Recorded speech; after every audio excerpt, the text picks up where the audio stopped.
I didn't have choice, considering how my children, I left them in the village. So I decided that even if it's to sacrifice for that my daughter to be alive, let it be that I use my body. Money that I get, I will send to the village. But even with that money, they don't put them in school. They allow them to suffer. Who's next to you? You will stand before Jesus. The one who you neglected his word and think that his word is a joke. You will stand before him to be judged. All those secret nonsense you are doing in your office. All those secret you are doing in your office.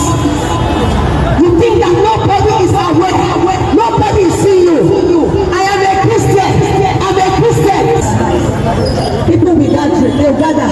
Hey, madam, you have the ATM number of your husband. Evangelism we did on the street.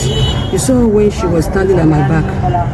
You know, she stood for a very long time, and I knew that from my spirit, I knew that she wants to talk with us. So after the evangelism, she came close to me, that she had something she wanted to share with me. So I would like you to record what she's saying. I'm recording this with her consent. Please, ma, you agree we should record this, right? You agree I should record? Yes. All right, please. Go ahead. I was coming back from my children's school when I had her talk. Something said stop by and listen to her.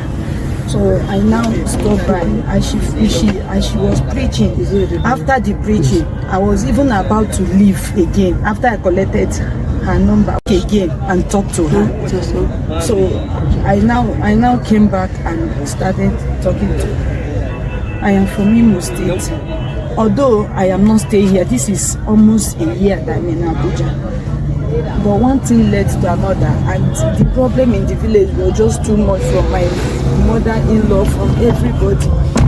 And at the same time, I have 3 children, but one of them is Sikla. Her name is Chine Merem. She's 11 years old right now. So when I came to Abuja in search of my sister, Uchechi, I got here, I told her even if it's clean or whatever, she promised me that she would get one for me. But at a point, she refused giving me anyone. So I went out on my own because my children in village, they have been calling me that I'm not going to school anymore. So I have to ask for help somewhere. So I met a friend that introduced me to somewhere in Mami. They call it Dam Mami. I went there, I sat down and I asked them, what are they doing here? Then the woman, her name is, she now said, don't I see that this is where girls hustle? She called her daughter to go and give me a room. I entered the room. When I entered the room, there was a mirror in that room. So I looked at myself. I sat down on the bed. I looked at myself. I called myself by my name, Chinyere. So you are not.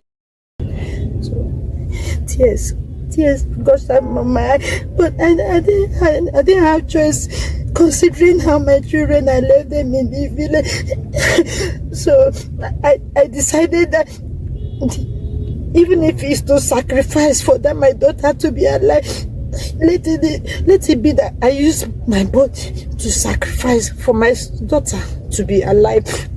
So that was how I started. Any money that I get, I will send to the village. But even with that money, they don't put them in school. They allow them to suffer. So a woman in the village called me, Chinyere. Your children are dying here. Your husband left them and went to Port Harcourt. And your mother-in-law, you know she's old. So I now gathered 50,000. I looked for an apartment in Maraba.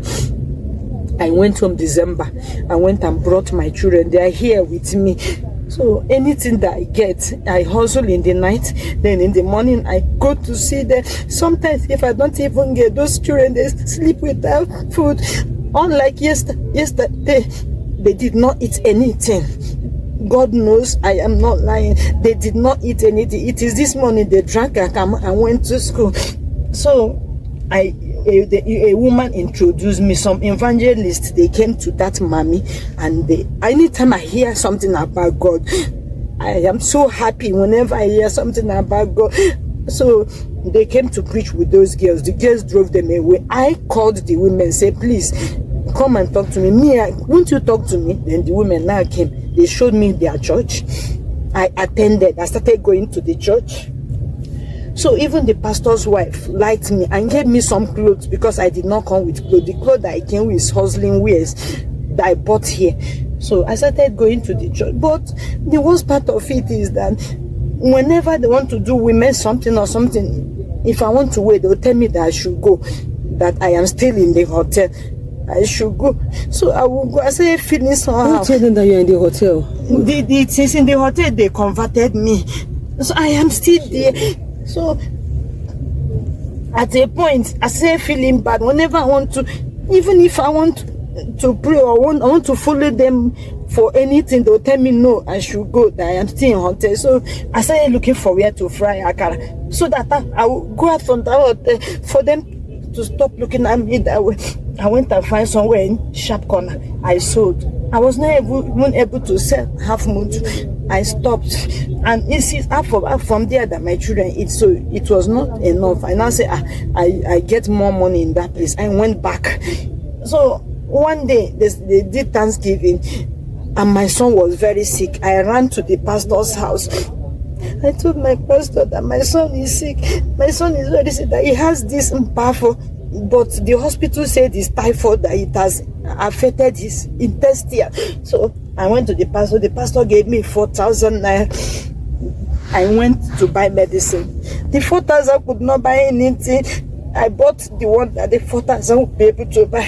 On Sunday, I came back to the pastor. My son is still very sick. He said I should give him my number, that he will come to my house and see him. I started running helter-skelter for my son to be okay. They said I should take him to hospital. I don't have money for hospital. It's not as if I get plenty money there, considering that I'm not a small girl. So I came back to the pastor. The pastor said that he has not been chanced. I now told him to his face, why you refuse coming to my house? Is it because I